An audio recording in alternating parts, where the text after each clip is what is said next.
Hello, welcome back to our channel. In the previous video, we discussed the introduction of the fraction, and today, in this video, we will be discussing the types of fractions in our workplace. We will discover the 5 key fraction types you will use every day for the precise communication and calculations. Let's move on to the first type of fraction, the proper fraction. The proper fraction has a numerator smaller than the denominator with the value less than 1 whole. So here's an example in which each of the bar is divided in 12 parts. The first bar is divided in 5 parts and 3 are shaded, which are the proper fraction.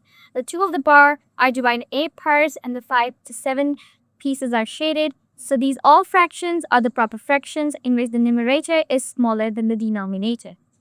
Let's discuss the second example of the fraction in a daily life. I have a budget pie. Budget pie is divided into the 4 equal parts. As the 3 out of 4 are shaded, it means that the 3 are allocated and only the 1 part is unallocated. So the fraction will be 3 by 4. As the numerator is less than the denominator, so this is the proper fraction. That's how it is used in our daily life. The second type of fraction is the improper fraction. Improper fraction has a numerator equal or greater than the denominator, meaning the value is the 1 or more than the whole. Here an example in which the first bar is completely shaded, it means whole, and the second bar has the 3 pieces and the 2 are shaded, so the fraction will be 2 by 3. As a 2 by 3 is a proper fraction, if I add both these two numbers, I get the improper fraction 5 by 3, having the numerator greater than the denominator. Let's apply the numerator in our daily life example.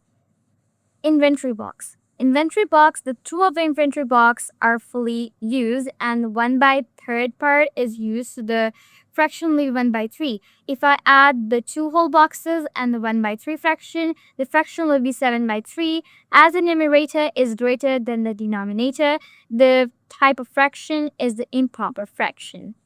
Okay, let's move on to the next type of fraction, which is the mixed fraction. Mixed fraction combines a whole and a proper unit fraction. Okay, for example, the 5 by 3 is an improper fraction. If I convert this fraction into mixed fraction, it means I have a one whole bar and 2 by 3rd. The 2 out of 3 is shaded. If I add these two numbers, then the fraction will be 1 whole and 2 by 3. In the mixed fraction, we have a 1 whole slice and a proper fraction, as you can see in the above example. Okay, let's apply the mixed fraction in our daily life. I want to make a cake with the 1 whole cup of flour and 1 by 2 cup of flour. 1 by 2 is a whole and half cup, which is the 1 by 2. It means that there is a whole unit and the proper fraction. It combines to form a mixed fraction. That's how the mixed fraction are used in our daily life. And let's move on to the next type of fraction, which is the subtraction. Before that, we have to discuss the relation between the mixed and the improper fraction. The above figure shows that how the improper fraction is converted into the mixed fraction. As 5 by 3 means a 3 by 3, which is the whole, and 2 by 3, which means the 2 out of 3 parts are shaded. We can convert them into the mixed fraction by adding them. And if I convert the mixed fraction 1 whole 2 by 3 into the improper fraction, we have to simply add these fractions.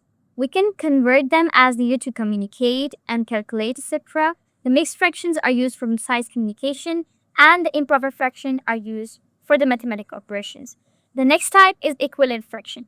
Equivalent fractions are different fractions that represent the exact same values. For example, if I have these examples, 1 by 2, 2 by 4, 3 by 6, all of these shaded parts are equal. That means that these fractions are also equal. Let's apply the equivalent fractions in our daily life usage. Okay, I have the simplest example of the pie chart. In the first figure, I have divided the pie into 2 equal parts. As one of out of 2 are shaded, so it means that the second pie is divided into 4 equal parts and the 2 out of 4 are shaded. The shaded parts are equal, so that's why the fractions are also equal. It means 50% of the pie is shaded. Okay, let's move on to the next type of example, which is one of the most simplest fraction, which is the unit fraction. The unit fraction explains that the numerator will only be 1. For example, 1/2, 1/3, 1/8, 1/10. So this is an example 1/4 in which the pi is divided into 4 equal parts and 1 is shaded. It means 1/4, which is the unit fraction. Okay, well, I have a question for you. You have to identify the first type, which is 7/4. Which type is it? Improper, proper, mixed, or unit fraction? First of all, you have to pause the video and answer it and observe this fraction carefully. If I observe this, the 7 numerator is with the denominator, so this type of fraction is the improper fraction. That's for all in this video. In the next video, we'll be discussing the comparing fractions, which is larger, and learn how to determine fraction size with having different methods. Like we have 3 different common methods for comparing them. If you like this video, hit a like button and comment for your queries and subscribe it. Thanks for watching. See you in the next video.